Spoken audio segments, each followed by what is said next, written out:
Hey folks, it's the Red, and welcome back to the Crash Bandicoot Wrath of Cortex No Damage Run. Another 5 crystals are in the bag, and now we're finally taking the fight on to the next boss. As we take on Crunch and Lolo, the atmospheric pressure is on.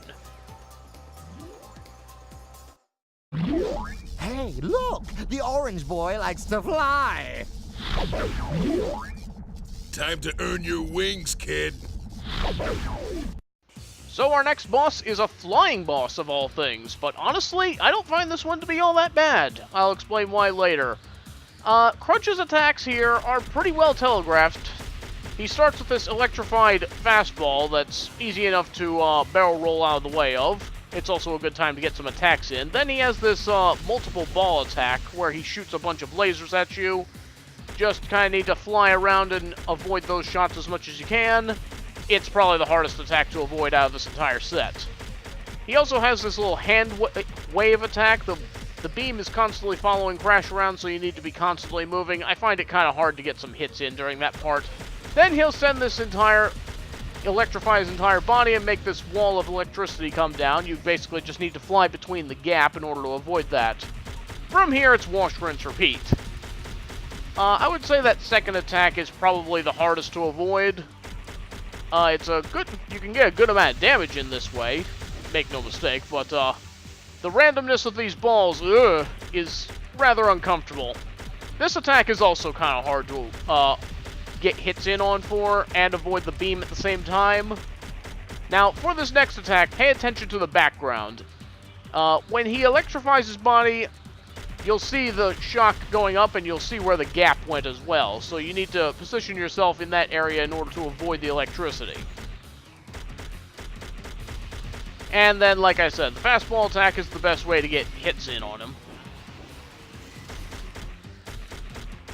His health bar during this fight is also quite beefy. At 100 HP, you need to shoot him with 100 bullets in order to bring him down.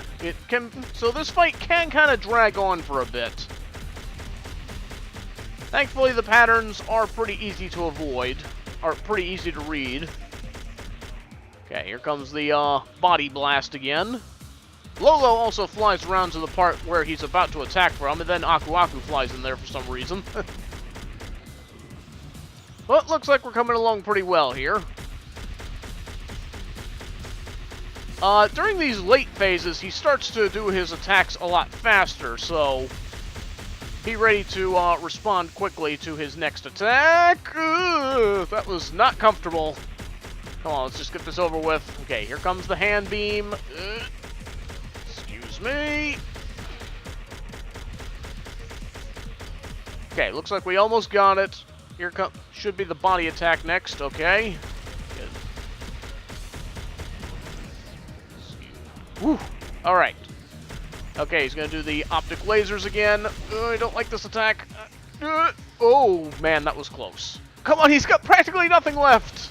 And there we go. He dies a rather violent death, and we get a hold of our new power, the Fruit Bazooka. To fire fruit at a target, hold the left trigger to raise the gun, aim with the directional pad or left analog stick, and then press B to fire. And that's L1 on the PS2 and L on the GameCube. And with that, we are done with atmospheric pressure. Lolo is sealed away, and that's all there is to it. Strangely enough, no cutscene plays after that boss fight, so we're pretty much done there. Like I said, this is probably the only flying level that I didn't really have that much trouble with. All the attacks I felt like were very fair, and if I made a mistake, it was my fault. And honestly, the outtakes are going to reflect that. I've only really got a few to share, so we'll have a look at those real quick. And be sure to join us next time as we start making our way into the next warp room. Our next level will be level 21, Crash and Burn. See you then! This is the harder one to avoid. Case in point. Send some shockwaves to the sky. There's going to be one gap that I failed to get between. Laser attack where he fires a bunch of electrified... Ow! A wave of electricity downward. You just need... Oh! Then he'll fire these... Yeah.